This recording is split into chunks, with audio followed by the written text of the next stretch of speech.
Hello नमस्कार। मैं मुकेश कुमार आपका अपने यूट्यूब चैनल मुकेश मैथ्स पे स्वागत करता हूँ। तो चलिए शुरू करते हैं हम रेशियो एंड प्रोपोर्शन की क्लास। और आज की ये आखिरी क्लास होने वाली है रेशियो एंड प्रोपोर्शन पर, ठीक है। तो रेशियो एंड प्रोपोर्शन आज के बाद में हमारा क्या हो जाएगा, ख़त्म हो जाएगा। उसके बाद में अगर आप चाहेंगे तो हम इस पर कुछ प्रैक्टिस सेशन रख लेंगे कुछ अच्छे सवालों के साथ में, ठीक है।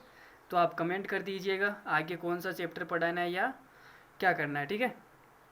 तो आज का पहला खूबसूरत सा सवाल, और ये सवाल आप ही के ऊपर है, देखना क्या बोल रहा है सवाल। ये बोल रहा है कि heart is broken into number of feelings. तो किसी हार्ट को अगर नंबर ऑफ फीलिंग्स में ब्रोकन हो जाए, मतलब टूट जाए, तो क्या रेशियो दिया हुआ है 1:2:3:4। द कॉस्ट ऑफ हार्ट, जो हार्ट की जो कीमत है, is directly proportional to the square of number of feelings.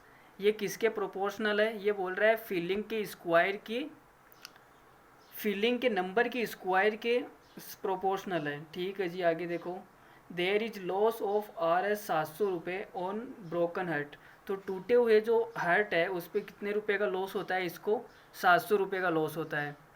तो आपसे क्या पूछा जा रहा है, find the initial cost of the heart. तो इनिशियल कॉस्ट बतानी है आपको कि हार्ट की कीमत शुरुआत के अंदर कितनी थी। तो चलो करते हैं इस सवाल को। देखो, यह आपका हार्ट है, इसमें किसी को कोई डाउट है नहीं, ठीक है। और इस हार्ट को मैंने 4 टुकड़ों में बांट दिया। कितने टुकड़े, किस रेशियो में, 1:2:4, 1:2:3:4, ठीक है। तो आपके हार्ट की फीलिंग टोटल मिला के पहले कितनी थी, 1 2 3, 3 और 3 6, 6 और 4 10। तो आपके हार्ट के अंदर पहले 10 फीलिंग थी और उसको मैंने इस रेशियो में बांट दिया 1:2:3:4, ठीक है। अब शुरुआत के अंदर मुझे ये बताओ हार्ट की कीमत कितनी थी। तो ये बोल रहा है कि हार्ट की जो कीमत है ये फीलिंग के स्क्वायर के समानुपाती है। तो इसकी कीमत कितनी आ जाएगी, 10 का स्क्वायर कितना होता है, ये होता है 100। तो हार्ट की पहले कीमत कितनी थी, 100। बाद में कीमत कितनी हो गई, देखो 1 का स्क्वायर करूँगा, ये इसकी कीमत, 2 का स्क्वायर, 3 का स्क्वायर और 4 का स्क्वायर। तो टोटल कीमत कितनी हो जाएगी, 1 + 4 + 9 + 16। तो 16 9 25, 25 से 5 30, 30 कीमत हो गई जी। तो पहले कीमत थी हट की 100 रुपये, अब कीमत हो गई उसकी 30 रुपये। तो लॉस कितने का हुआ, कोई बताएगा। यहाँ से लॉस हो गया 70 रुपये का, और 70 की वैल्यू सवाल में दे रखी है 700 रुपये। मतलब एक की वैल्यू कितनी आएगी, 10 रुपये। अगर एक की वैल्यू 10 है तो पहले हेड की कीमत कितनी थी, 1000। 10 से गुणा कर दिया भाई, यह आपके हेड की कीमत आ गई, कितनी आ गई, 1000। और ये 1000 ही क्या इस सवाल का आंसर है, ठीक है। अरे भाई सीधी सी बात है, जब हेड को ब्रेक कर दिया जाता है, आप एक जगह लगाओगे तो बहुत स्ट्रोंगली काम करेगा, लेकिन आप अलग अलग बांट दोगे तो भाई सीधी सी बात है कीमत कम होने वाली है। आप इस अपनी रियल लाइफ से रिलेट कर सकते हैं इस सवाल को। चलो अगला सवाल देखते हैं। The cost of the playboard varies directly with square of its wait.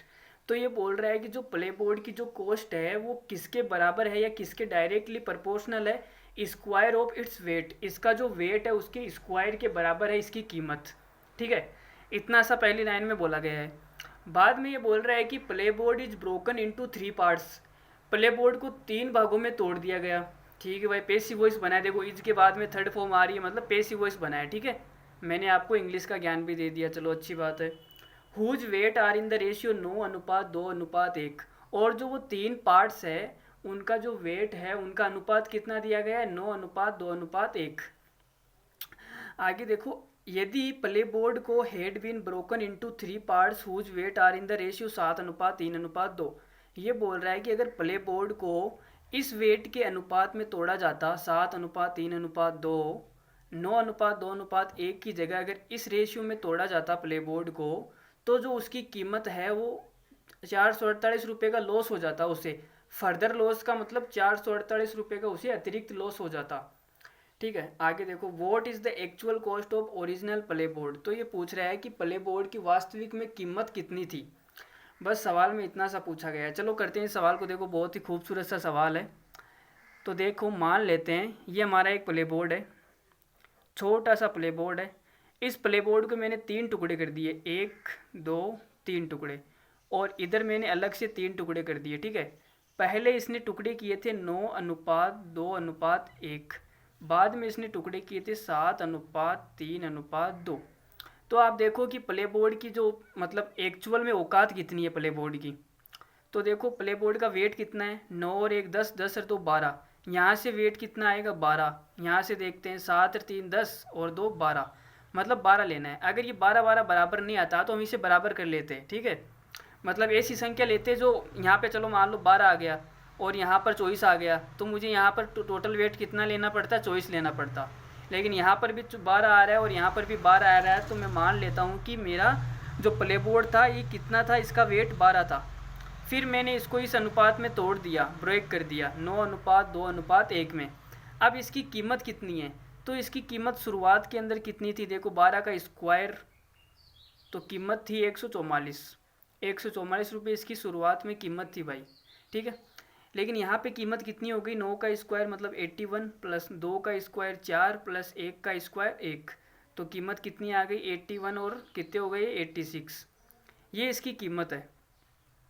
लेकिन अगर मैं इस अनुपात में ना तोड़ के इस अनुपात में तोड़ता तो इसकी कीमत कितनी होती, देखो 7 का स्क्वायर 49 प्लस 3 का स्क्वायर, 3 का स्क्वायर 9 होगा ना भाई, 6 कैसे कर दिया, प्लस 2 का स्क्वायर 4, तो देखो 49 और 9 कितने होते हैं 58, 58 और 4 कितने होते हैं 62, ठीक है।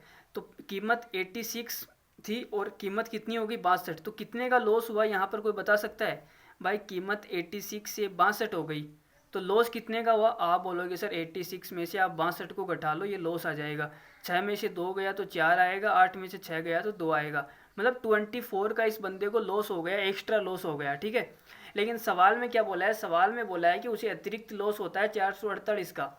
इसका मतलब क्या है कि इसका मतलब जो चॉइस की वैल्यू है वो कितनी है 448, चॉइस की वैल्यू अगर 448 है तो एक की वैल्यू कितनी आएगी, वो आएगी 448/24, और कितनी आ जाएगी, 24 का भाग तो इसमें एक बार जाएगा, कितने बचेंगे यहाँ से, ये बच जाएंगे आपके 20, 20 और 8 208, 208, इसमें शायद पूरा पूरा जाएगा ही नहीं यार, 448 में पूरा पूरा जा तो नहीं रहा है,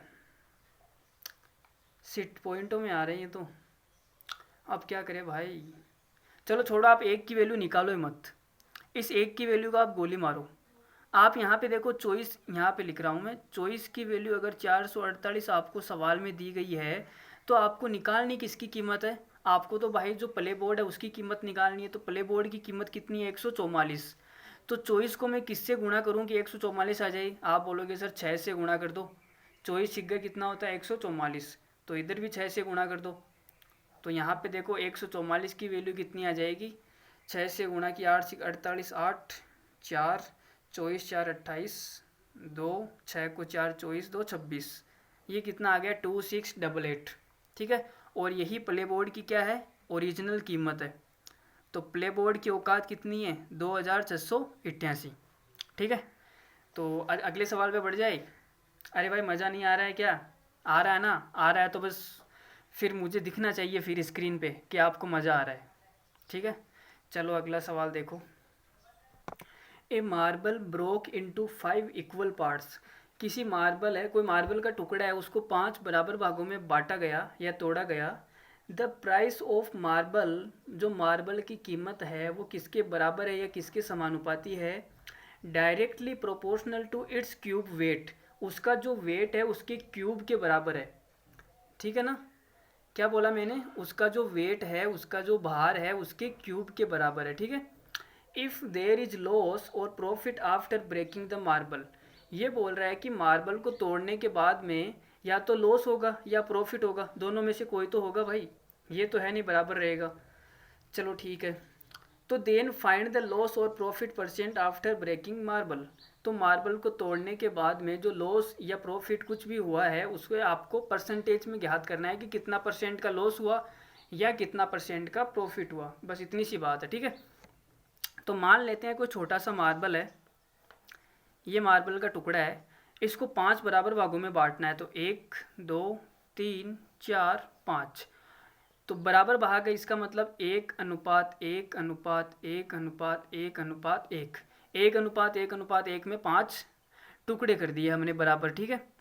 तो पहले देखो 1 2 3 4 5, तो इसका वेट कितना था 5, और हमने एक के 5 टुकड़े कर दिए, एक वेट के 5 टुकड़े कर दिए, ठीक है। अब इसने बोला है कि जो इसकी प्राइस है वो इसके वेट के क्यूब के बराबर है। तो इसकी पहले प्राइस कितनी थी, 5 का क्यूब, मतलब 125 रुपये इसकी पहले प्राइस थी, ये इसकी कीमत है, ठीक है। कोस्ट प्राइस एक ही चीज़ है, ठीक है। अब बाद में इसकी कीमत कितनी हो गई, 1 का क्यूब प्लस 1 का क्यूब प्लस 1 का क्यूब प्लस 1 का क्यूब प्लस 1 का क्यूब बराबर, देखो 1 का क्यूब 1 ही होता है, तो कितने आ जाएंगे यहाँ पे 5। तो पहले प्राइस थी 125 रुपये, अब प्राइस हो गई 5 रुपये, मतलब कितनी कम हो गई, कितने का लॉस हुआ यहाँ पे। तो आप बोलोगे सर यहाँ -120 का लॉस हुआ। भाई -120 ही का तो लॉस हुआ, और ये माइनस का 120 का लॉस किस पर हुआ, 125 पर हुआ। इसका मतलब पहले प्राइस कितनी थी 125, 125 पर 120 का लॉस हो गया। तो परसेंटेज निकालने के लिए 100 से गुणा कर देंगे, 100 से गुणा कर दो। तो देखो 25 से पहाड़ी से ये कट जाएगा 4 बार, 25 चौक 100, 25 पंजो 125, और 5 से ये कितनी बार कट जाएगा 24 बार। इसका मतलब कितना आ गया, अच्छा 24 4 से और गुणा करना है, तो 24 को 4 से गुणा करेंगे कितना आ जाएगा, यह आ जाएगा 96। तो मेरा आंसर कितना आ गया 96%, माइनस का मतलब होता है लॉस। तो 96% का लॉस हो गया जी इस पूरे सौदे के अंदर। इतना ब्रेक करने की क्या ज़रूरत थी भाई, इतना लॉस किसी को होता है क्या, बेवकूफ़ है, इसने इतने सारे लॉस किए।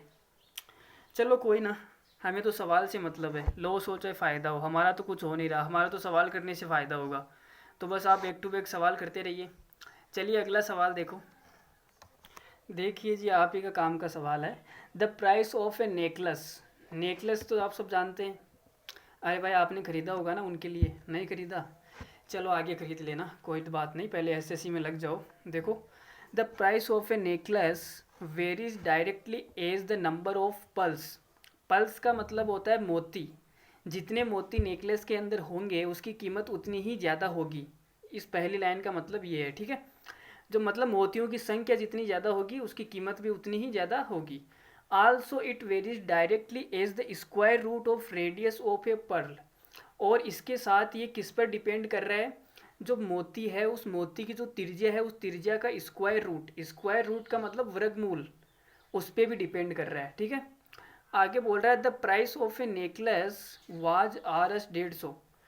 अगर किसी नेकलेस की कीमत 150 रुपये है, वेन इट हैड 75 पल, तो उसके अंदर कितने मोती है, 75 मोती है, और उनकी ईच ऑफ रेडियस 1 सेंटीमीटर, और उनकी जो त्रिज्या है वो कितनी है, प्रत्येक मोती की 1 सेंटीमीटर है, ठीक है।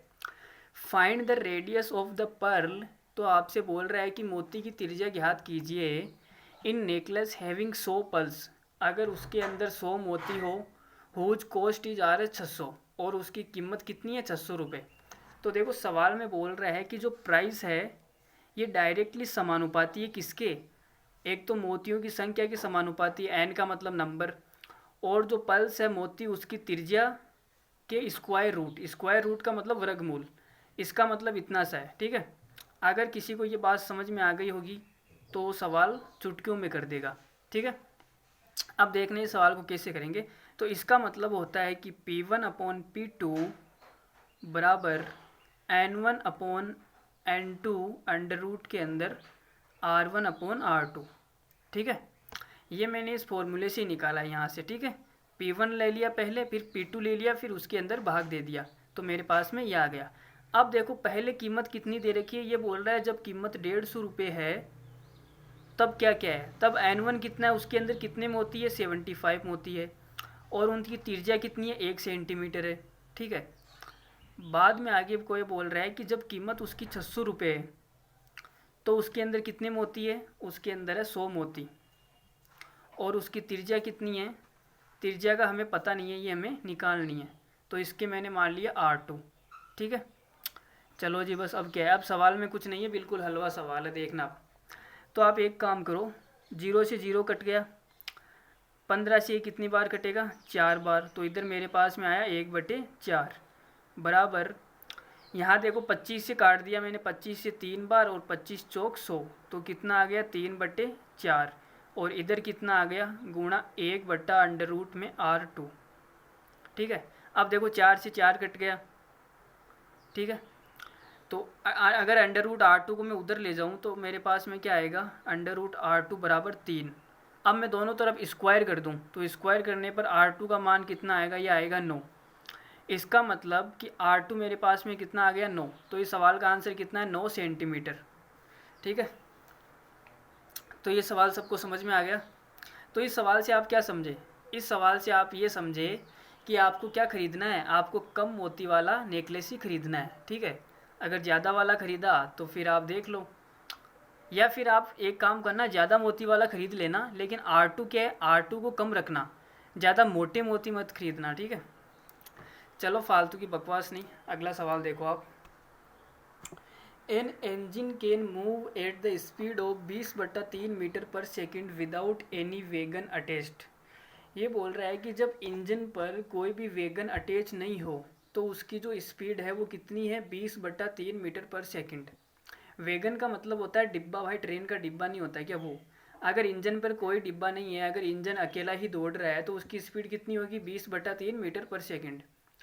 आगे बोल रहा है reduction in the speed of the train is directly proportional to the square root of the number of wagons attached to the engine. तो reduction in the speed, speed के अंदर जो कमी है, ढंग से सुनना, ये पॉइंट बड़ा काम का है। रिडक्शन इन द स्पीड का मतलब जो स्पीड के अंदर जो कमी हुई है, कितने की कमी हुई है, वो कमी किस पे डिपेंड करती है, वो कमी डिपेंड करती है square root of the number of wagons, कि जो ट्रेन के जो कितने डिब्बे जुड़े हुए हैं उसके स्क्वायर रूट। अगर 16 डिब्बे जुड़े हुए हैं तो 16 का अंडर रूट कितना आएगा, 4। इसका मतलब 4 की कमी होगी। ठीक है, तो जो स्क्वायर रूट है of the number of wagons उस पर डिपेंड करता है। क्या डिपेंड करता है, रिडक्शन इन द स्पीड। इस पॉइंट को ध्यान से सुनना, reduction in the speed, speed के अंदर कमी। ये नहीं पूछ रहा है कि स्पीड कितनी हो गई, स्पीड के अंदर कमी कितनी हुई उस पर डिपेंड, उसकी बात हो रही है। ठीक है, आगे बोल रहा है when there are only 4 wagons, जब ट्रेन के 4 डिब्बे जुड़े हुए हैं तो उसकी स्पीड कितनी होती है, 50/9 मीटर पर सेकेंड हो जाती है। The greatest number of wagons with which the engine can move etch. तो ये पूछ रहा है ग्रेटेस्ट नंबर, ज़्यादा से ज़्यादा ट्रेन के कितने डिब्बे जोड़े जा सकते हैं कि ट्रेन बस चल सके। किस स्पीड से चल रही है उससे कोई मतलब नहीं है, चाहे ये 0.001 की स्पीड से ही चले क्यों ना, बस चलनी चाहिए बस। तो मैं एक काम करता हूँ, मैं वो संख्या निकाल लेता हूँ डिब्बों की जहाँ पे ट्रेन का जो है ना, ये ट्रेन की स्पीड 0 हो जाए। मतलब इसमें कितने डिब्बे जोड़ दूँ कि ट्रेन की स्पीड क्या हो जाए, 0 हो जाए। फिर मैं उसमें से एक डिब्बा हटा दूंगा जिससे ट्रेन धीरे धीरे धीरे धीरे चलती रहेगी। ठीक है, तो देखो जो स्पीड है, स्पीड के अंदर आर का मतलब रिडक्शन, भाई कितने की कमी हुई है। स्पीड के अंदर जो कमी है ये किसके बराबर है, ये बराबर है under root of number of wagons, मतलब वैगन्स की संख्या के अंडर रूट के बराबर है। ठीक है, तो मैं यहाँ से क्या निकाल सकता हूँ, SR1/SR2 बराबर W1/W2 का अंडर रूट। ये मेरे पास में इतना सा फॉर्मूला आ गया। ठीक है, अब इसमें ये बोला है कि जब S, यहाँ पे लिख रहा हूँ मैं थोड़ा सा, SR1 बराबर कितना है, W1 बराबर, देखो W1 बराबर 4 दिया हुआ है। जब मैं इसके 4 वैगन्स जोड़ दूँ, 4 डिब्बे जोड़ दूँ तो इसकी स्पीड में कितने की कमी हो जाएगी। देखो इसकी स्पीड पहले कितनी थी, 20/3 थी, फिर इसकी स्पीड हो गई 50/9, तो कमी कितने की हुई ये देखो ना। आप डायरेक्ट 50/9 मत लिखना, यहाँ पे कमी लिखनी है। ठीक है, रिडक्शन की बात हो रही है। तो कमी कितने की हुई देखो, यहाँ पे 9 एलसीएम आ जाएगा। 9 एलसीएम मतलब 60 माइनस 50 मतलब 10/9। इसका मतलब SR1 का मान कितना आ गया, यह आ गया 10/9 SR1। और W1 हमारे पास में कितना दिया हुआ है, ये दिया हुआ है 4। अब आगे मैं एक काम करता हूँ, SR2 कितना ले रहा हूँ, इसकी स्पीड कितनी है, 20/3। अगर मैं इसकी स्पीड में 20/3 की कमी कर दूं तो इसकी स्पीड एकदम 0 हो जाएगी। तब इसमें कितने डिब्बे जोड़े थे मैंने, वो W2 आप निकाल लो बस, फिर उसमें से एक कम कर देना। तो आपका आंसर क्या होगा, आपके हाथ में होगा। तो देखना SR1 की जगह लिख रहा हूँ मैं 10/9 बटा SR2 मैंने 20/3 की कमी कर दी। फिर W1 कितना दिया हुआ है, ये दिया हुआ है 4 और W2 हमें निकालना है और इसका अंडर रूट। ठीक है, अब देखो यहाँ पे 10/9 ये संख्या ऊपर जाएगी उल्टी हो जाएगी, 20/3 का 3/20 हो जाएगा, बराबर इधर कितना आएगा 4/W2 का अंडर रूट। ठीक है, थोड़ा सा ऊपर कर लेते हैं इसको। देखो अब देखो 3 से ये कितनी बार कटेगा, 3 बार, और 0 से 0 कट गया। ठीक है, तो इधर मेरे पास में कितना आ गया 1/6 बराबर 4 का अंडर रूट कितना, चलो 4 को छोड़ो आप तो पूरा ही ले लेते हैं। अब मैं दोनों तरफ स्क्वायर कर देता हूँ, तो इधर कितना हो जाएगा, यहाँ पे लिख रहा हूँ 1/36 और इधर आ जाएगा 4/W2। तो W2 बराबर कितना आ गया 36 × 4 मतलब 144। तो मेरा यहाँ आंसर W2 कितना आ गया 144। इसका मतलब कि जब मैं उसके ट्रेन के 144 डिब्बे जोड़ दूंगा तो मेरी ट्रेन की जो स्पीड है वो क्या हो जाएगी, 0 हो जाएगी। लेकिन मुझे तो भाई उसको मूव कराना है, तो मैं एक काम करता हूँ, इसमें से एक डिब्बा कम कर देता हूँ, तो धीरे धीरे मूव कर लेगी वो। इसका मतलब 143 आंसर है। 143 क्या इस सवाल का आंसर है। सवाल में ये तो पूछा है कि अधिकतम कितने डिब्बे जोड़े जा सकते हैं जिससे कि ट्रेन मूव कर सके, तो भाई मूव तो कर रही है, तो 143 क्या इस सवाल का आंसर है। ठीक है, चलो अगला सवाल लेते हैं, बहुत ही खूबसूरत सा सवाल। देखो आपके चरणों में इस कदर प्रस्तुत है। देखो ये बहुत अच्छा सवाल है, एग्जाम में आने की संभावना रहेगी सवाल की। A sum is distributed between A, B and C in the ratio 9:6:11। ये बोल रहा है कोई राशि है जिसको मैंने ABC के अंदर किस अनुपात में बांटा है, 9:6:11 में बांट दिया। ठीक है, if A gives 500 from his share to C।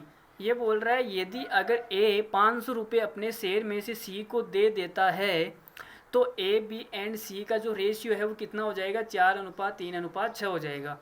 What is the sum of shares of B and C in the beginning. तो B और C की जो राशि है वो कितनी थी शुरुआत के अंदर, ये हमें सवाल में पूछा जा रहा है। तो पहले सवाल क्या बोल रहा है हम लिख लेते हैं। देखो ये बोल रहा है A, B, C 3 बंदे हैं। ठीक है, और इनका अनुपात कितना दिया हुआ है, शुरुआत के अंदर 9:6:11 दिया हुआ है। ठीक है, लेकिन बाद में जो ये A है, इस A का खास आदमी कौन है, C है।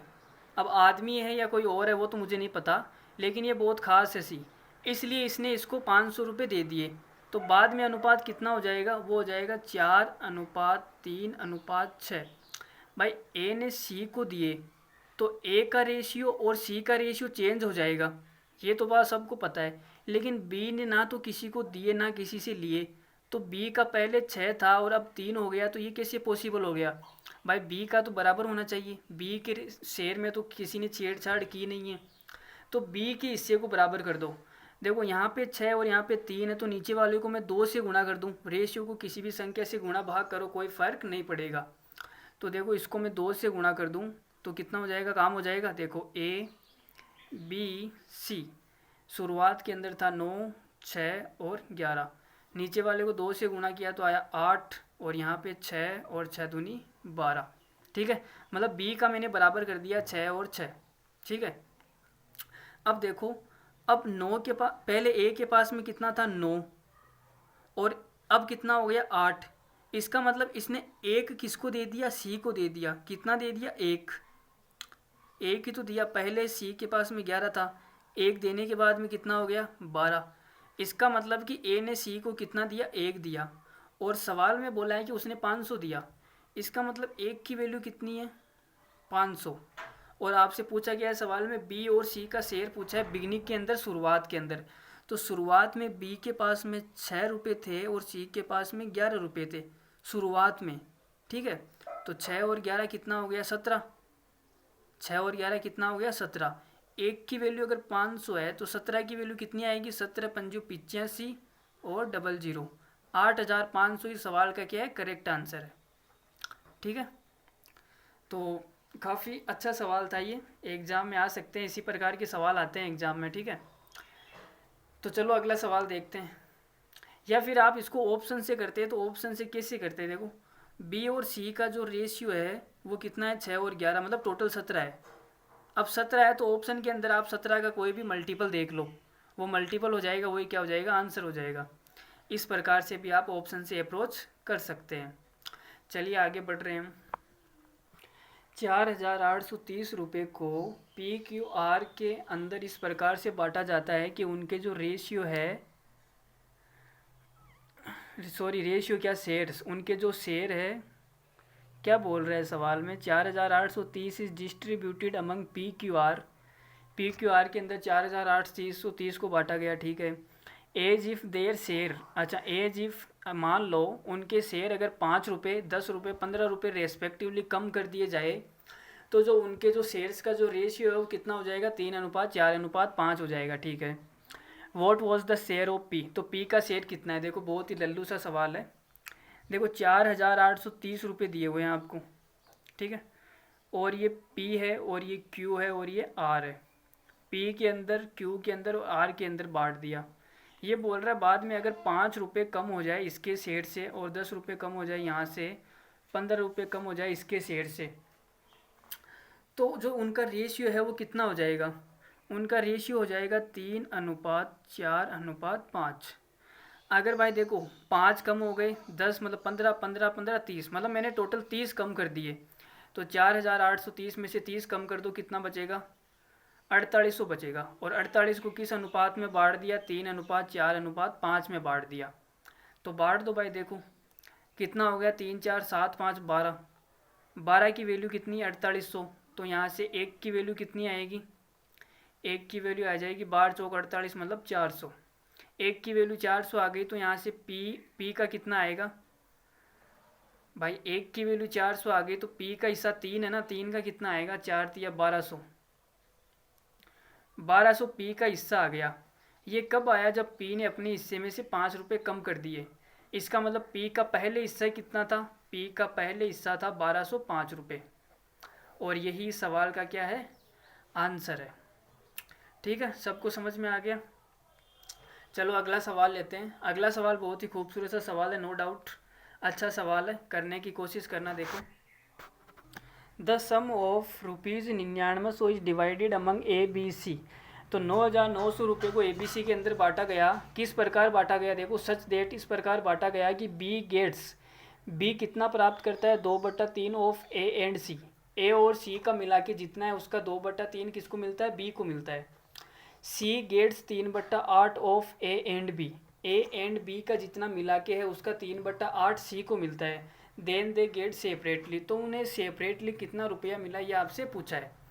चलो देखो, पहली लाइन से क्या मिल रहा है कि बी कितना प्राप्त करता है, पी प्राप्त करता है 2/3 ऑफ का मतलब गुणा ए एंड सी। ठीक है, तो यहाँ से क्या आ जाएगा, B/A + C बराबर 2/3, यह आ गया। और दूसरी साइड से अगर मैं निकालूँ तो इसमें बोला है कि C गेट्स मतलब C/A + B कितना आ जाएगा, यहाँ से यह आ जाएगा 3/8। भाई यहाँ पे जैसे किया मैंने वहाँ से ये वाला लिखा है, ठीक है। तो ये मैंने एक स्टेप खा गया मैं यहाँ से, भूख लग रही थी इसलिए, तो आप समझ जाना, ठीक है। C/A + B कितना आ गया, 3/8। अब यहाँ से आप है ना, अलग अलग पूछा है ना तीनों के, इसमें तो तीनों की पूछा है, लेकिन एग्जाम में केवल अगर आपसे एक ही पूछा जाएगा, या तो ए का पूछेगा या बी का या सी का, तीनों नहीं पूछेगा, ठीक है। इस सवाल में मैंने आपसे तीनों पूछ लिए। तो यहाँ पे देखो, बी तीनों का मिला के कितना है, तीनों का ए बी सी तीनों का मिला के टोटल कितना है, 5। 5 की वैल्यू सवाल में कितनी दे रखी है, 9900। तो यहाँ से एक की वैल्यू कितनी आएगी, भाग दो आप, तो ये आएगी 99 गुणा 100 में भाग दूंगा 5 का, तो आ जाएगा 20।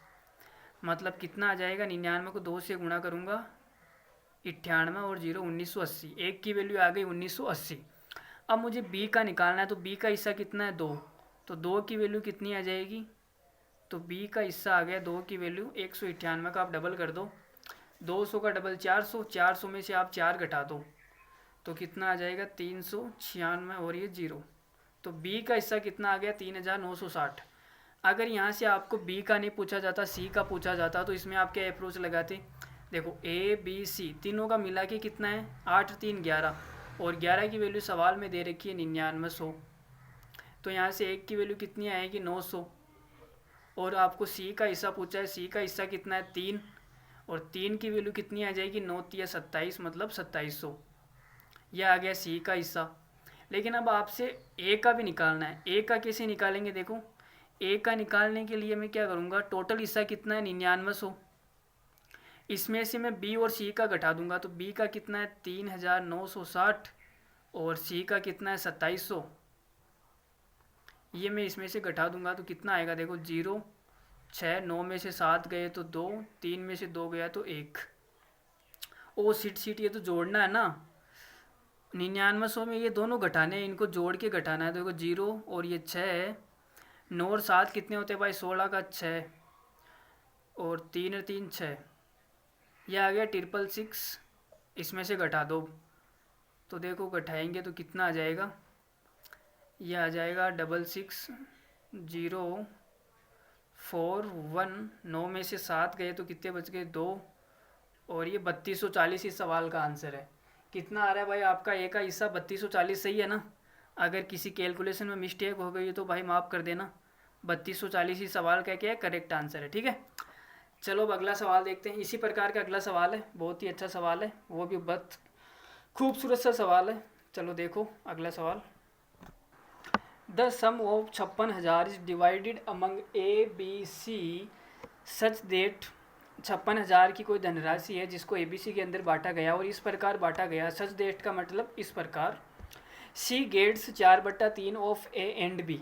ए एंड बी का मिला के जितना है उसका 4/3 किसको प्राप्त होता है, सी को प्राप्त होता है। तो इस लाइन का सीधा सीधा सा मतलब क्या है कि सी बटे ए प्लस बी कितना आएगा, 4/3 आएगा। ये ए प्लस बी इधर आया था, इसको मैं उधर ले गया, ठीक है। तो यहाँ से मुझे बताओ ए प्लस बी प्लस सी तीनों का मिला के कितना है, 4 3 7, 4 3 7, और 7 की वैल्यू सवाल में कितनी है 56,000 है। तो यहाँ से एक की वैल्यू कितनी आएगी, 8 7 56,000। भाई 8 बार तो कटेगा, 56 8 7 56 होता है, मतलब एक की वैल्यू आ गई 8000। अब मुझे निकालना है सी का, तो सी का कितना आ जाएगा, देखो 4 की वैल्यू कितनी आ जाएगी, सी का हिस्सा कितना है 4, ए प्लस बी का कितना है 3। तो यहाँ पे मैं लिख रहा हूँ ए प्लस बी का हिस्सा बराबर कितना है 3। 3 की वैल्यू आ जाएगी 8 तिया 24,000, 24,000, और एक की वैल्यू 8,000 है, तो सी का हिस्सा कितना आ जाएगा 4, मतलब 8 चौक 32,000। सी तो बहुत ज़्यादा पैसा कमा रहा है भाई, और ये दोनों मिला के भी सी की बराबरी नहीं कर पा रहे। ये इधर 24,000 ये। आगे हमें सवाल में दिया है कि ए अनुपात बी कितना है, 5:7, मतलब कि 24,000 को मुझे किस अनुपात में बांटना है, 5:7 में बांटना है। तो 5 और 7 कितना हो गया 12, 12, और 12 की वैल्यू कितनी है 24,000, तो एक की वैल्यू कितनी आ जाएगी 2,000, तो 5 की वैल्यू आ जाएगी 2,000 के हिसाब से, मतलब 10,000, और 7 की वैल्यू आ जाएगी 14,000। 2 से गुणा कर दिया, ठीक है। तो ये हमारे पास में सबका हिस्सा आ गया भाई। ए का कितना आया, ए का आया, मतलब ए का तो आया 10,000, बी का आया 14,000, सी का आया 32,000। तीनों का हमने हिस्सा याद कर लिया, ठीक है। चलो अगला बहुत ही खूबसूरत सा सवाल है, मेंस में आया हुआ सवाल है, चलो उसको भी अंजाम देते हैं। देखो, the sum of R S 600 रुपये की कोई धनराशि है जो ए बी सी में इस प्रकार बांटी जाती है कि R S 40 is more then 2/5 of S. मतलब जो ए के हिस्से का 2/5 है उससे 40 अधिक। R S 20 is more than 2/7 of 20, B के शेयर का 2/7 उससे 20 अधिक, और सी के हिस्से का 9/17 उससे 10 अधिक। तीनों के बराबर है, they are equal, then what is the share of A B C separately. तो सवाल में क्या बोला गया है, सवाल में ये बोल रहा है कि देखो 1 मिनट, 2/5 ऑफ ए, 2/5 ऑफ ए के हिस्से का 2/5 प्लस उससे कितना अधिक है 40, बराबर है 2/7 ऑफ बी, 2/7 ऑफ बी, और इससे कितना अधिक है 20, ये बराबर है 9/17 ऑफ सी प्लस इससे कितना अधिक लेना है 10 अधिक, बराबर। ये तीनों भाग क्या है बराबर है, मतलब मैं मान लेता हूँ कि बराबर कितना आएगा, क्या आएगा, ठीक है। अब हमें क्या निकालना है, हमें भाई इनका शेयर निकालना है कि ए का शेयर कितना है, बी का कितना है, सी का कितना, मतलब ए बी सी की वैल्यू निकालनी है। कुल मिला के बात ये है। तो चलो जी निकालते हैं। किससे निकालेंगे, क्या अप्रोच रहेगी। ये हमारे पास में 3 समीकरण है। देखो 2/5 a प्लस 40 बराबर के, 2/7 b प्लस 20 बराबर के, 9/17 c प्लस 10 बराबर के। 3 इक्वेशन हमारे पास में, और हमारे पास में तीनों का जो शेयर है, तीनों का शेयर का मतलब a प्लस बी प्लस सी, तीनों का शेयर मिला के टोटल कितना दिया हुआ है, 600 रुपये दिया हुआ है। भाई 600 रुपये तो था सवाल में, तीनों का शेयर मिला के देखो ऊपर वाली लाइन पढ़ो, the sum of R S 600। तो टोटल 600 रुपये थे जो ABC के अंदर डिवाइड किए गए थे। इसका मतलब ABC तीनों का हिस्सा मिला के कितना है, 600 रुपये है। तो कहने का मतलब A प्लस बी प्लस सी कितना है, 600 है। तो मैं यहाँ से A प्लस बी प्लस सी निकालने के लिए क्या कर सकता हूँ, मुझे कोई बताएगा। मैं एक काम करता हूँ, देखो 2/5 लिखा हुआ है, अगर मैं इसको 5/2 से गुणा कर दूँ, इसका उल्टा, तो 5 से 5 कट जाएगा, 2 से 2 कट जाएगा, ठीक है। और इधर ये गुणा होगा तो 5/2 के बन जाएगा। तो मैं एक काम कर रहा हूँ, इस वाली टर्म को किससे गुणा कर रहा हूँ, गुणा कर दिया मैंने 5/2 से, इस ए को फ्री करने के लिए, ताकि ये ए फ्री हो जाए, अकेला हो जाए, ये ए क्या हो जाए, अकेला हो जाए, ठीक है। तो देखो 5/2 से गुणा करूँगा, 5 से 5 कट जाएगा, 2 से 2 कट जाएगा, ए अकेला हो जाएगा, ठीक है। और इस वाले इक्वेशन को, इस वाले समीकरण से 2/7 में गुणा करता हूँ 7/2 से, और इस वाले को मैं गुणा कर दूँ 17/9 से, ठीक है।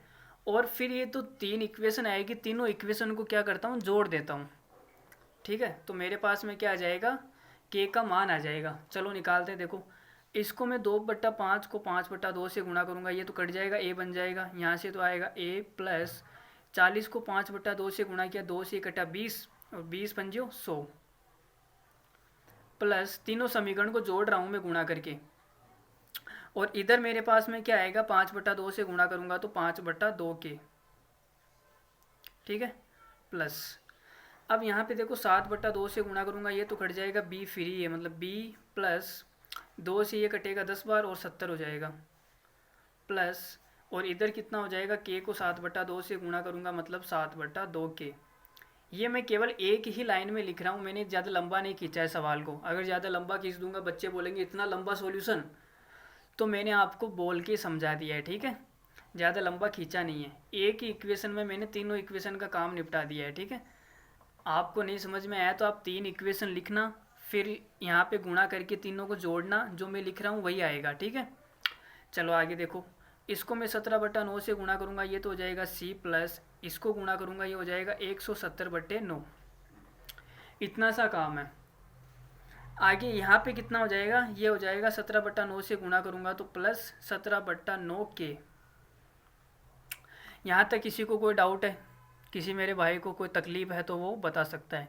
कोई तकलीफ़ नहीं है। चलो आगे देखो, अब यहाँ से देखो A, B और C तीनों को मिला के कितना आ जाएगा, 600। तो यहाँ पे मैं लिख रहा हूँ 600, प्लस ये वाला 100, ये वाला 70, और ये लो पेन ही ख़त्म हो गया जी। चलो दूसरा पेन ले लेते हैं, चेंज कर रहा हूँ, 1 मिनट बस, ज़्यादा टाइम नहीं लगेगा, तुरंत मैंने चेंज कर दिया। आप इसकी कैलकुलेशन करो। देखो 100, A प्लस बी प्लस सी तीनों को मिला के 600, ये वाला 100 और ये वाला 70, कितना आ जाएगा, ये वाला 70, ठीक है। और बराबर में प्लस का कितना आएगा, 170/9 भी तो है ना, बराबर यह आएगा। इनका एक काम करो, आप एलसीएम ले लो। एलसीएम लूँगा तो एलसीएम आएगा 18, 2 का भाग 18 में आएगा 9 पंजो 45, प्लस 2 का भाग दिया तो ये कितना हो जाएगा, 2 का भाग देने पर 9 को 7 से गुणा किया, 9 7 63, प्लस 9 का इसमें 17 दूना 34। तो यहाँ पे के भी साथ में चल रहा है भाई, के भी है साथ में, ठीक है, ध्यान रखना आप। अब आप यहाँ से थोड़ा सा दिमाग लगाओ। देखो ये तो हो जाएगा 600 और कितना हो जाएगा 700, 700 प्लस यहाँ पे मैं 70 और 170/9 का एलसीएम ले रहा हूँ, इसके नीचे कितना 1, तो यहाँ पे मैंने अगर 9 एलसीएम लिया तो यह जाएगा 9 7 63, मतलब 630 प्लस 170 बराबर। अब यहाँ पे जोड़ो आप 45 और 63, ये कितना आएगा, देखो 4 और 3 7, 7 5 12, 12 का 2 हासिल की 1, 4 5 5 और 6, 5 और 6 कितना हो जाएगा भाई 11, 11 और 3 ये हो जाएगा 14, 11 और 3 14, और ये के बट्टा कितना आएगा 18। ठीक है, अब यहाँ पे ये कितना हो जाएगा 630, और ये 70 कितना हो गया भाई। चलो इनका भी आप एलसीएम ले लो। देखो 9 को यहाँ पे नीचे 1 है, एलसीएम लूँगा तो 9 सत्ते 63, 100 प्लस इसको जोड़ो कितना आएगा ये भाई 70 इसमें दिया 700, 800 आ जाएगा। 800 बट्टे 9 बराबर, इसको आप किसी से कट रहा है क्या, ये 2 से काट दो, 2 से ही कितनी बार कटेगा 142, 71 बट्टे 18, 2 से 9 बार कटेगा ना, 2 से 9 बार, ये आ जाएगा के। अब आप देखो 9 से 9 कट गया, और 63 और 800 को जोड़ो कितना हो जाएगा, ये हो जाएगा भाई 7100, 7100 बराबर मेरे पास में 71 के। तो 71 से 71 कट गया, के बराबर कितना आ गया, ये आ गया 100। तो के का मान मेरे पास में आ गया 100। ठीक है, ये कैलकुलेशन इतनी लंबी थी नहीं, मैंने आपको समझाने के लिए इतना लंबा कर दिया है। ठीक है, एक एक स्टेप बताइए। आप चाहते तो यहीं तक सोल्व करते, यहाँ तक सोल्व करते, ये स्टेप लिखने की ज़रूरत नहीं थी, डायरेक्ट आंसर आ जाता के का मान 100। तो आपको समझाने के लिए मैंने ये किया है। आप ये मत सोचना कि सवाल इतना लंबा है, सवाल लंबा नहीं है, आपको समझाया गया है बस। ठीक है, तो के का मान आ गया मेरे पास में 100। अब मैं ऊपर जा रहा हूँ थोड़ा सा। अब यहाँ पे आप देखो इस चीज़ का जो मान है ये के बराबर है, इसका मतलब इसकी वैल्यू कितनी है 100 के बराबर है। इस वाली चीज़ की मतलब 100 के बराबर है, और ये वाली टर्म भी 100 के बराबर है। भाई के बराबर है ना, मतलब इसका मान भी 100, इसका मान भी 100, इसका मान भी 100, तीनों के बराबर है, तीनों का मान 100 100 100। अब यहाँ पे देखो अगर पूरे का मान 100 है, मतलब ये वाला तो 40 है, मतलब इसका मान कितना हो जाएगा 2/5, ए का मान ये हो जाएगा 60। तो यहाँ पे लिख रहा हूँ मैं 2/5, ए का मान कितना आएगा 60। कितना आया 2/5, ए का मान 60। अब यहाँ पे देखो इस पूरे का मान कितना है 100, ये वाला तो 20 है, तो इसका मान कितना बच गया 80। तो यहाँ से आप लिख दो 2/7, बी का मान कितना है 80। और ये देखो पूरे का मान 100 है, जिसमें से ये वाला 10 है, तो इसका मान कितना हो जाएगा 90। तो 9/17, सी का मान कितना है 90। अब यहाँ से ए का मान निकालना है, तो कोई जोड़ तो आएगा नहीं, तो ए बराबर कितना आ जाएगा, देखो 5 इधर जाएगा, 2 से ही कितनी बार कटेगा 30 बार, 30 पंजे 150। यहाँ से देखो 2 से ही कितनी बार कटेगा 40, और 40 को 7 से गुणा करूँगा तो कितना 7 चौक 28, मतलब 280। सी का मान देखो 9 से ही कितनी बार कटेगा 10 बार, और 17 उधर जाएगा, तो सी का मान कितना आ जाएगा 170। तो हमारे पास में तीनों की अलग अलग वैल्यू आ गई, ए का मान 150, बी का मान 280, सी का मान 170। अगर किसी को कोई तकलीफ है इस सवाल में तो वो बता सकता है, या फिर कुछ भी नहीं समझ में आया तो वीडियो को रिवाइंड करके फिर से देख सकता है। ठीक है, चलो अगले सवाल की ओर बढ़ रहे हैं हम। अगला बहुत ही खूबसूरत सा सवाल देखो, the ratio of marks obtained by Vinod and Basu is 6:5। ये बोल रहा है कि जो रेशियो है मार्क्स का, किसके मार्क्स का, विनोद और बसु के, जो इन्होंने प्राप्त किए 6:5 है। ठीक है, आगे देखो, if the combined average of their percentage, percentage का जो एवरेज है वो कितना है 68.75। मतलब जो परसेंटेज का जो एवरेज है वो कितना है 68.75। अब मुझे बताओ कि कोई दो लोग हैं, दो लोगों का जो एवरेज है वो इतना दिया गया है, तो अगर मैं उनका सम निकालना चाहूँ, सम का मतलब योगफल निकालना चाहूँ, तो वो कितना आएगा भाई। सम निकालना चाहूँ परसेंटेज का सम, दो लोग हैं, दो लोगों का एवरेज निकालने के लिए 2 का भाग किया था, सम निकालने के लिए 2 से गुणा कर दो भाई। यही तो होता है, एवरेज बराबर क्या होता है सम बट्टे नंबर। सम निकालना है तो एवरेज को नंबर से गुणा कर दो। तो बस इतना सी बात है। देखो क्या है 68.75 गुणा 2, तो कितना आ जाएगा, ये कितना आएगा भाई। देखो 0.75 को आप अलग निकाल दो, ये होता है 134, और ये कितना हो जाएगा, ये हो जाएगा 2.5 थोड़ी ना होएगा यार। चलो गुणा कर लेते हैं। देखो आप तो छोड़ो, इसको गुणा किया 0 1 15 का 5, और ये 1 16 और 17 का 7, और 1 और 13। ठीक है, वो 2 पॉइंट छोड़ के लगा दो, मतलब 175.50। तो ये कितना आया 137.5%। ये उनके जो परसेंटेज का जो सम है ये आ गया भाई। टोटल दोनों की परसेंटेज मिला के इतनी है और दोनों के जो मार्क्स है वो मिला के कितने 275। इसका मतलब इसकी वैल्यू कितनी दे रखी है 275। 137.5% की वैल्यू मार्क्स के अंदर कितनी है 275। भाई दोनों के मिला के परसेंटेज कितने इतने, दोनों के मिला के मार्क्स कितने इतने, मतलब परसेंटेज का मान मार्क्स में इतना दिया हुआ है। और हमें सवाल में पूछा क्या है find the total marks for which exam was conducted. मतलब आपको टोटल मार्क्स ज्ञात करना है कि एग्जाम के अंदर टोटल मार्क्स कितने नंबर का पेपर हुआ था वो आपको ज्ञात करना है। वो कितना होता है 100%। तो देखो इसका जस्ट डबल है ये, इसका मतलब 1% की वैल्यू कितनी आएगी वो आएगी 2। तो 100% की वैल्यू कितनी आ जाएगी, 2 जीरो चिपका दो बस, 200। 200 हमारा के सवाल का आंसर है। ठीक है, बस जीरो चिपकाने का गेम और कुछ नहीं करना, आपको जीरो चिपकाना है बस। चलो एक बढ़िया सा सवाल और कर लेते हैं, फिर रेशियो एंड प्रोपोर्शन हमारी तरफ से एंड हो जाएगा। तो आप कमेंट करके बता देना अगला चैप्टर कौन सा लेना है, वही हम ले लेंगे। चलो देखो अगला सवाल देखो। देखो बहुत ही अच्छा सवाल है। इस प्रकार का सवाल अगर एग्ज़ाम में आपको मिले और कुछ भी सवाल को देखने पर कुछ भी ना समझ में आए तो आपको क्या करना है वो मैं भी बताऊंगा। देखना सवाल ये बोल रहा है इन ए को एजुकेशनल स्कूल। को एजुकेशनल का मतलब होता है जहाँ लड़का और लड़की दोनों एक साथ पढ़े, ना तो केवल बॉयज़ की स्कूल ना केवल गर्ल्स की स्कूल, जहाँ पर दोनों पढ़े बॉयज़ और गर्ल्स, उसे हम क्या बोलेंगे को एजुकेशनल स्कूल। तो मैंने आपको इसका हिंदी अर्थ भी समझा दिया, देखो है ना। चलो आगे देखो, देर आर 15 मोर गर्ल्स, वहाँ पे 15 लड़कियाँ ज़्यादा है देन बॉयज़। लड़कों की तुलना में क्या है 15 लड़कियाँ ज़्यादा है। If the number of girls is increased by 10%, यदि जो लड़कियों की संख्या है वो 10% बढ़ा दी जाए और लड़कों की संख्या 16% बढ़ा दी जाए, फिर भी जो लड़कियों की संख्या है वो बॉयज़ की तुलना में 9 ज़्यादा है, 9 more girls than boys. What is the number of students in the school. तो ये पूछ रहा है कि स्कूल के अंदर टोटल कितने स्टूडेंट हैं, आपसे ये पूछा जा रहा है सवाल के अंदर। बस इतना सा कॉन्सेप्ट है इसमें। अब सवाल को देखने पे आपके दिमाग में कुछ भी नहीं आ रहा है इस सवाल में क्या करूँ क्या ना करूँ। तो कहीं पर भी अगर आपको एक्स मानने की ज़रूरत पड़े अर्थमेटिक में, अगर मेरी बात ध्यान से सुनना, अर्थमेटिक में अगर आपको कहीं पर भी एक्स मानने की ज़रूरत पड़े, जैसे सिंपल इंटरेस्ट है, कंपाउंड इंटरेस्ट है, प्रॉफिट एंड लॉस है, परसेंटेज है, डिस्काउंट है, ये कुछ ऐसे चैप्टर है जहाँ पे आपको एक्स मानने की ज़रूरत पड़ती ही पड़ती है।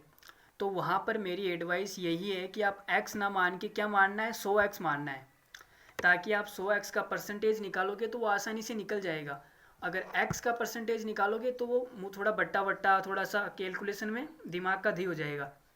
तो आप क्या प्रीफर करेंगे वहाँ पे 100x मानना है। ठीक है, तो इस सवाल में मैं मान लेता हूँ, देखो ये स्कूल है, ये मेरे पास में बॉयज़ है और ये गर्ल्स है।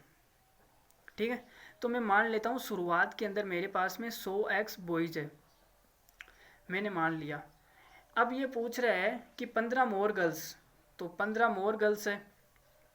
चलो 1 मिनट रुकना, फ़ोन की बैटरी डिस हो गई है तो लाइट बंद हो गई है, आप 1 मिनट रुकना बस, जस्ट ए मिनट। ये लो देखो आपके लिए लाइट की व्यवस्था हो गई है। तो बॉयज़ देखो 100x है, ठीक है, तो लड़कियां यहाँ पे कितनी हो जाएगी, ये हो जाएगी 100x, लड़कों से कितनी ज़्यादा है 15 ज़्यादा है, तो 100x प्लस 15। ठीक है, अब आगे हमें सवाल में दिया है कि अगर मैं बॉयज़ को 16% बढ़ा दूँ, बॉयज़ को कितना बढ़ा दूँ 16%, तो 16% बढ़ाने के बाद में ये कितना हो जाएगा 116x। भाई 16% बढ़ा दिया तो 116x, और लड़कियों को बढ़ाना है 10%, तो ये हो जाएगा 110x प्लस 15 का 10% 1.5, तो 15 में जोड़ूंगा ये हो जाएगा 16.5। ठीक है, अब सवाल में दिया है कि अभी भी लड़कियां कितनी ज़्यादा है 9 ज़्यादा है, तो इसमें से अगर मैं इसको घटाऊंगा तो कितना आएगा 110x प्लस 16.5, ये कैसे हो गया, ये माइनस में आएगा क्या यार, ये तो माइनस, अच्छा ठीक है, देखो देखो इसमें से अगर मैं इसको घटाऊंगा 116x का तो कितनी ज़्यादा है 9 ज़्यादा है, लड़कियों में से लड़कों को घटा दिया तो 9 आ गया। अब देखो ये कितना आ गया माइनस का 6x, ये उधर जाएगा, प्लस का 6x हो जाएगा, ये 9 इधर आ जाएगा, तो 16.5 बराबर 6x। अच्छा ये 9 इधर भी तो आएगा ना यार, माइनस का 9, ठीक है। तो मेरे पास में यहाँ फाइनली आंसर कितना आएगा, ये आएगा 16.5 में से 9 घटाया तो 7.5, मतलब 6x बराबर आ गया 7.5। अब आपको क्या निकालना है, आप 100x निकाल लो। तो यहाँ पे मैं 3 का भाग दे रहा हूँ, 3 का भाग दूंगा तो ये आएगा 2x बराबर, यहाँ 3 का भाग दूंगा तो 2.5। अब मैं इसको दोनों तरफ 50 से गुणा कर दूँ तो मेरे पास में क्या आ जाएगा 100x। तो गुणा कर दो कितना आएगा, 50 से गुणा कर दिया, यहाँ तो आ गया 100x, यहाँ 50 से गुणा किया तो आ गया 250। तो 100x का मान 250 आ गया। इसका मतलब मेरे पास में लड़के कितने आ गए, 250। लड़के कितने आ गए, 250। अगर लड़के मेरे पास में 250 है तो लड़कियां कितनी हो जाएगी, ये हो जाएगी 250 प्लस 15, तो कितनी हो जाएगी 265। और मुझे टोटल स्टूडेंट पूछा है, मतलब जोड़ के बताना है। तो ये हो जाएगा 5, 6 और 5 कितना होता है 11 का, एक हासिल का 1, मतलब 515 बाई 250, 250 500 और ऊपर के 15, मतलब टोटल स्टूडेंट कितने हो गए 515। और यही हमारा क्या इस सवाल का आंसर है, ठीक है। तो चलिए ठीक है, आज के लिए इतना ही। या फिर इस सवाल का दूसरा तरीका भी बताऊं क्या, चलो छोड़ो, वो आपकी बस की बात नहीं है अभी। कुछ स्टूडेंट कहेंगे सर ये आप समझ में नहीं आया, तो आप उसको रहने दो। ये 100x वाला बढ़िया है, इसमें ज़्यादा टाइम भी नहीं लगा। कहाँ टाइम लगा, देखो 2 मिनट में हमारा आंसर आ गया। कहीं टाइम लगा क्या, नहीं लगा। चलो आज के लिए इतना ही, मिलते हैं अगले वीडियो में। तब तक के लिए धन्यवाद, take care, bye, thank you very much. हम इस पर कुछ प्रैक्टिस सेशन भी रखेंगे। चलो आप कमेंट करके बताना क्या करना है आगे। चलिए बाय बाय, टेक केयर, धन्यवाद।